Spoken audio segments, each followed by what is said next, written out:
வணக்கம், நான் உங்க டாக்டர் ஆஷா ரனன் பேசுறேன். இன்னைக்கு வந்துட்டு பித்தப்பைக்கல், நிறைய பித்தப்பைக்கல் சரி பண்ணி நான் வீடியோ இது வரைக்கும் போட்டிருக்கேன். பட் இன்னைக்கு ஐயா வந்துட்டு ஒரு வலியோட ஒரு கஷ்டத்தை அனுபவிச்சிருக்காரு. அது கண்டிப்பா சொல்லணும். ஏன்னா பித்தப்பைக்கல் ஈஸியா போகும், கம்ஃபர்டபுளா போகும்னு எதிர்பார்க்க முடியாது இல்லையா. ஐயாக்கு வந்துட்டு வயசு வந்து கூட வயசு 57 வயசு. அவங்களுக்கு பித்தப்பையில கல் இருந்துச்சு. அந்த ரிப்போர்ட்டை காமிச்சிருவோம். இங்க பாருங்க. Few calculi of size 3 to 4 mm noted within gallbladder அப்படின்னு போட்டு இவங்களுக்கு வந்துட்டு கால்குலஸ் வந்து காமன் பைல் டக்ல இல்லை, அதாவது பித்தப்பை டியூப்ல கல் இல்லைன்னு போட்டாங்க. ஃபேட்டி லிவர் கோலிலித்தியசிஸ் இதான் இவரோட ரிப்போர்ட்டு. அதுக்கப்புறம் இது மார்ச் மாதமே எடுத்து எனக்கு வாட்ஸ்அப்பில் அனுப்பிட்டார் அவர். அதான் ஐயா தபால் அனுப்பிச்சுங்கிறாரு. Gall bladder well distended, no calculus, கல் இல்லை, பித்தப்பை கல் இல்லைன்னு ரிப்போர்ட் வந்துருச்சு. ஆனால் நான் ட்ரீட்மெண்ட் இப்பயும் கொடுத்துட்ருக்கேன். ஏன்னா ஃபேட்டி லிவருக்காக. இந்த ஃபேட்டி லிவரும் நார்மல் ஆகிட்டா தான் இனிமேல் கல் வராது. இதை நம்ம விட்டுட்டோம்னா திருப்பி இதில் இருக்கிற இது பண்ணி கல் வரும். ஆக்சுவலி பித்தப்பை கல் வந்து பித்தப்பைக்குள்ளேருந்து ஊற்று மாதிரி வர்றது கிடையாது. லிவர் ஒழுங்காக வேலை பார்க்கலன்றதுக்கான அறிகுறி. ஃபேட்டி லிவர் வந்த அப்புறம் தான் பித்தப்பையில் கல் வரும். ஸோ நம்ம கல்லை க்யூர் பண்ணுறது ஃபேட்டி லிவர் கம்ப்ளீட்டாக சரி பண்ணிவிட்டு மருந்து நிப்பாட்டினா தான் திரும்பி அவங்க வாழ்நாளில் வைத்தியத்துக்குன்னு போக மாட்டாங்க. இல்லைன்னா திரும்பி கல் வரும். அதனால என்னோட பேஷண்ட்ஸ்க்குலாம் ஃபேட்டி லிவர் க்யூர் ஆயிடுச்சான்னு செக் பண்ணிட்டு நான் மருந்து ஸ்டாப் பண்ணுவேன். ஐயாக்கு இப்போ வெறும் ஃபேட்டி லிவர் கொடுத்துட்ருக்கேன். சொல்லுங்க, நீங்கள் எப்படி ஆக்சுவலி உங்களுக்கு இருந்துச்சு, வலி என்ன மாதிரி இருந்தது நீங்கள் எக்ஸ்பிளைன் பண்ணுங்க. எவ்வளோ நாள் மருந்து சாப்பிட்டீங்க? மருந்து 6 மாசம் எடுத்துக்கிட்டேன்மா. 6 மாசம் எடுத்துக்கிட்டீங்க. சில கற்கள் இருந்துச்சு, ஒரு 6-7 கல்லு கிட்ட 3 to 4 mm சைஸ்ல. ஓகே, அப்புறம் எத்தனை தடவை வலி வந்துச்சு 6 மாசத்துல? 6 மாசத்துல இப்போ இந்த மார்ச்ல தான் வலி வந்தது எனக்கு. போன மாசம் அப்பதான் வலி அதிகமாக வந்தது. அது அந்த மதியம் அந்த வலி வந்ததுங்க. மத்தியான வலி வந்துச்சு. நீங்க பக்கத்துல கொஞ்சம் சத்தமா பேசுங்க. மதியம் வலி வந்ததுங்கம்மா. வந்தோடனே பக்கத்துல இருக்கிற ஹாஸ்பிட்டலுக்கு போனேன். அங்க போய் பார்த்தோன்னா டாக்டர் இன்ஜெக்ஷன் பண்ணாரு. அந்த இன்ஜெக்ஷன் பண்ணதுக்கு அப்புறம் எனக்கு வாமிட் எடுக்க ஆரம்பிச்சிட்டேன். என்ன சாப்பிட்டீங்க? அன்னைக்கு மதியம் வந்து கீரை சாப்பிட்டோம்மா. கீரையும் ரசத்தால தான் சாப்பிட்டேன் நான். சரி, என்ன கீரை? தண்டுக்கீரை தான் சாப்பிட்டேன். ஆனால் அதுலேருந்து அந்த வலி வந்து இந்த வலியை விட எனக்கு அதிகமாக இருந்தது. என்னால் அந்த வலியை தாங்க முடியல. வாந்தி, ஏகப்பட்ட வாந்தி வந்தது. அதுக்கு இடையில வந்து அவனுக்கு டைம் மோஷன் போனாங்க.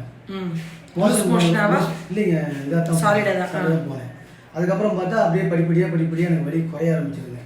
அடுத்த நாள் காலையில் அந்த டாக்டர் அப்படி போய் ஸ்கேன் போட்டு பார்த்தேன். ஸ்கேன் போட்டு பார்த்ததுக்கப்புறம் பித்தப்பையில் கல்லே இல்லை, நார்மலாக இருக்குது, ஃபேட்டி லிவர் மட்டும் இருக்குது அப்படின்னாங்க. அப்புறம் தான் அம்மாவை பார்க்க நான் உங்களை பார்க்க வந்துட்டேங்க. ஆல்ரெடி உங்களுக்கு தேங்க்ஸ் பண்ணி லெட்டர் நான் அனுப்பிட்டு அன்றைக்கி போட்டிருந்தேன். தேங்க்ஸ் லெட்டர் போட்டிங்களா? லெட்டர் போட்டிருந்தேங்கம்மா. ஒரு லெட்டர் வந்துருக்கும் பாருங்கம்மா. தபால் வந்து நான் கைப்பட தபால் போட்டு பாருங்க. அது பேரை மறைச்சிட்டு இதுல பேர் இல்லாம இருக்கா? இல்லைங்க, பேரும் போட்டிருந்தேன். என்னுடைய பேரும் போட்டு. உங்க பேர் இல்லாம எப்படி நான் வீடியோல காமிக்கிறது? ஒரே விஷயம், நீங்களே நீங்க படிச்சிட்டீங்களா? நான் படிக்கவா? உங்க பேர் இல்லாம படிக்கலாம். அன்பா இங்க போட்டிருக்காருங்க. எனக்கு லெட்டர் போட்டு நான் அதை கேஷிட்ல பின் பண்ணிருக்கேன். தேங்க்யூ. இதுல வந்து என்ன போட்டிருக்கீங்கன்னா, அன்பார்ந்த மருத்துவர் திரு ஆஷா லெனின் அவர்களுக்கு வணக்கம். அம்மா, நான் இன்னார், நாமக்கல் மாவட்டம் பரமத்தி வேலூர் அங்கிருந்து வந்திருக்கேன். 15/8/2023 ஆகஸ்ட் மாதம் முதல் தங்கள் மருத்துவமனையில் பித்தப்பை கல்லுக்கு மருந்து பெற்று சாப்பிட்டு வந்தேன். கடந்த 25/3/2024 திங்கட்கிழமை அன்று எனக்கு உடல் உபாதைகள் இருந்தன. அருகில் உள்ள மருத்துவமனையில் பார்த்தேன். பிறகு ஸ்கேன் எடுக்க சொன்னார்கள். முதல்ல ஒரு ஊசி போட்டீங்க, தூங்கிட்டீங்க. 4 மணி நேரம் கழிச்சு திருப்பி வலிச்சிச்சு. ஊசி போட்டீங்க, திருப்பியும் அப்ப வலி கொஞ்சம் குறைஞ்சிச்சு. மோஷன் போனதுக்கு அப்புறம் ஃப்ரீ ஆயிடுச்சு. பிறகு ஸ்கேன் எடுக்க சொன்னார்கள். தற்சமயம் ஸ்கேன் எடுத்து பார்த்த போது பித்தப்பைக்கல் கரைந்தது என்று எனது உள் உறுப்புகள் அனைத்தும் நல்ல ஆரோக்கியமாக உள்ளது என்று கூறினார்கள். எனது உடல்நிலை ஆரோக்கியம் பெற தாங்கள் காரணம் அம்மா. நீங்கள் மனிதருள் மாணிக்கமா? மனிதருள் மாணிக்கம் பெரிய வார்த்தை இல்லையா? மனிதருள் மாணிக்கம். இது என்னது? நீங்கள் எல்லா வளமும் ஆரோக்கியமும் பெற்று உங்கள் குடும்பம் பல்லாண்டு வாழ வேண்டும். இன்னும் பல மருத்துவ சேவைகள் செய்ய வேண்டும் என உங்களை அன்போடு வாழ்த்தும் சகோதரர். உங்கள் தெய்வ பணி தொடரட்டும். தேங்க்யூ. வாழ்க வளமுடன். நீங்க எவ்வளவு பெரிய வார்த்தை சொல்லிருக்கீங்க, தெய்வ பணி தொடரட்டும்னு. இந்த வார்த்தைக்கு நான் உங்களுக்கு ரொம்ப, நீங்க ஏன் கண் கலங்குறீங்க? எனக்கு அந்த வலி போச்சு பாருமா. நான் தான் நன்றி சொல்லணும். தெய்வ பணி தொடரட்டும். ஏசுசாமி செஞ்ச பணி வந்துட்டு ஏசுசாமி வந்து கடவுளா இன்னைக்கு வரைக்கும் எல்லாரும் பார்க்குறோம். ஏன் அப்படின்னா தொழு நோயாளிகளை குணம் பண்ணார், குருடருக்கு பார்வை கொடுத்தார், நொண்டியை நடக்க வச்சார். இந்த மாதிரி மருத்துவ அதிசயங்கள் செஞ்சதுக்காண்டி தான் அவரை 2000 வருஷங்கள் கடந்து கூட அவரை வந்துட்டு நம்ம இவ்வளோ பெருசா ப்ரீஷியஸா பண்றோம். ஏசாமி எத்தனையோ ஊழியம் செஞ்சிருக்கலாம், எத்தனையோ நற்காரியங்கள் செஞ்சிருக்கலாம். ஆனா அவர் செஞ்சது வந்து மருத்துவ ஊழியம், மருத்துவ அதிசயங்கள், அற்புதங்கள். அவர் செஞ்ச எல்லா அற்புதங்களும் மருத்துவத்துறையில. நீங்க வந்து அது உங்களோட தெய்வ பணி தொடரணும் போது என் கணவர் சொல்லிட்டே இருப்பாரு, அடிக்கடி சொல்வார், நீ வந்துட்டு கர்த்தர் செஞ்ச காரியம் வந்துட்டு அற்புதமான காரியங்கள் ஏசாமி செஞ்சது. இப்ப நம்ம நபிகள் நாயகம் சொன்னாலும் மருத்துவமா அவர் நிறைய. இன்னைக்கு வரைக்கும் அந்த கருஞ்சீரகம் என்ன எங்க நேத்து பிள்ளையார்பட்டி கோயில் போனேன், அங்க பார்த்து எல்லாரும் டாக்டர் ஆஷர் எந்த சேலத்துல இருந்து வந்தாங்க, எங்கெங்க தான் வந்திருந்தாங்க, லீவுக்கு எல்லாரும் கோயிலுக்கு வந்திருக்காங்க. எல்லாரும் என்னை கட்டி பிடிச்சிட்டாங்க, அன்பா பேசினாங்க, கையை பிடிச்சிட்டாங்க. ஒவ்வொருத்தவங்க முகமும் என் மனசுல நிக்குது. அவங்க எல்லாம் உங்களுடைய கருஞ்சீரகம் பண்றேன், நல்லா இருக்கு உங்களை இந்த வீடியோ.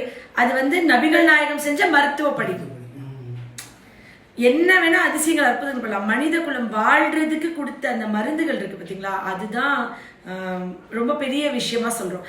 அந்த மாதிரி என் வீட்டுக்கார சொல்லுவார், நீ வந்துட்டு இங்க வேலூர் பக்கத்துல ஊமை பிள்ளைய பேச வச்சுட்டாங்க. ஊமை பிள்ளை போய் அந்த ஊர்ல வந்து கிட்டத்தட்ட என்னைய வந்து ஒரு கடவுள் லெவலுக்கு பேசுவாங்க. ஐயோ சாதாரண மருந்து கொடுத்தே பேசுறாங்கம்மா, அது ஆட்டிசம் குழந்தைமா, பேசாம இருந்த ஆட்டிசம் குழந்தைய நான் பேச வச்சுட்டேன். அதனால நீங்க ஆனா அந்த ஊர்ல என்னன்னா இந்த பிள்ளை ஊமை பேசாம, கிராமத்துல படிக்காத எல்லாம் இருக்காங்கன்னா அவங்க வந்து ஊமை பிள்ளை.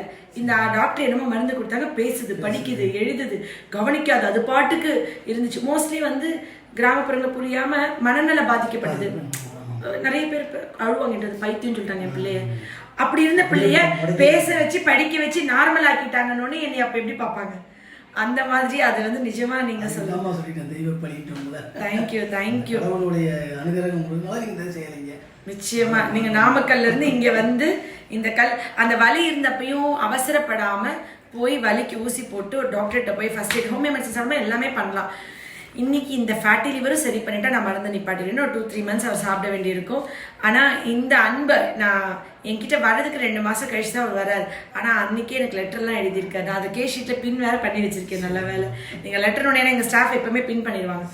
ஸோ இந்த மாதிரி கடவுளோட ஊழியத்தை ஏசாமி செஞ்சதையோ அல்லாஹ் அவர்கள் செஞ்சதையோ நபிகள் நாயகம் அல்லாஹ் சொல்றேன் நபிகள் நாயகம் மூலியமா அல்லாஹ் செஞ்ச விஷயங்களையும் அண்ட் நான் இங்கே இந்து கடவுளை எடுத்தீங்கனாலையும் நம்மளோட போகர்ல இருந்து அகத்தியர் வரைக்கும் முருகன் சிலையை ஏன் நவபாஷா செஞ்சாங்க, மருந்து தான். தலைமுறைக்கு வர மக்களுக்கு வியாதிகள் குணமடைய அன்னைக்கு வச்சுட்டு போனதுதான் கடவுள் ரூபத்துல நம்ம பாக்குறோம். இன்னைக்கு பழனியில் ஒரு அபிஷேகம் பண்ண எனக்கு முருகன் ரொம்ப ரொம்ப பிடிக்கும். நேற்று கூட குன்றக்குடி கோயில் போயிட்டு வந்தேன். அப்படியே அரோஹரா சொல்லுமா அந்த மனசுக்குள்ள அவ்வளோ ஒரு பேரானந்தமா இருக்கும். அந்த பிள்ளையார்பட்டியில போயிட்டு அங்கே உட்காந்து அங்கே ப்ரேயர் பண்ணும்போது அது அப்படி ஒரு இதுவா இருக்கும். அங்க வந்து அந்த நவபாஷானம் சிலைகள் அங்க அபிஷேகம் பண்ணி அந்த தீர்த்தத்தை குடிக்கும் போது சொல்ல கடக்காத எண்ணில் அடங்காத நோய்கள் வந்து அது குணமாக தீர்வாகும்னு சொல்லுவாங்க. ஸோ எல்லா மதத்திலையும் மனித குலம் வாழ்றதுக்கும் ஆரோக்கியத்தோடு இருக்கிறதுக்கும் தான் ஆரம்ப நாள்ல இன்னை வரைக்கும் எல்லா அதிசய அற்புதங்கள் செஞ்சுட்டு இருந்தாங்க. அதுல ஒரு கருவா கடவுள் வந்து என்னை வந்து இந்த மருத்துவ பணி மூலியமா இந்த மாதிரி உதவிகள் செய்யறதுக்கு தேர்ந்தெடுத்ததுக்காக நான் நன்றி சொல்றேன். நிச்சயமா எல்லாரும் ஹெல்த்தியா இருக்கணும். அப்பா சொன்ன வார்த்தை தான் வாழ்க வளமுடன் சொல்லி நான் முடிக்கிறேன். நன்றி பா. தேங்க்யூப்பா, தேங்க்யூ ஸோ மச். உங்க அன்புக்கு கொடுங்க, என்னை ஆசீர்வாதம் பண்ணுங்க. நீங்க வந்து என்னை பிளஸ் பண்ணுங்க. தேங்க்யூ தேங்க்யூ தேங்க்யூப்பா, தேங்க்யூ.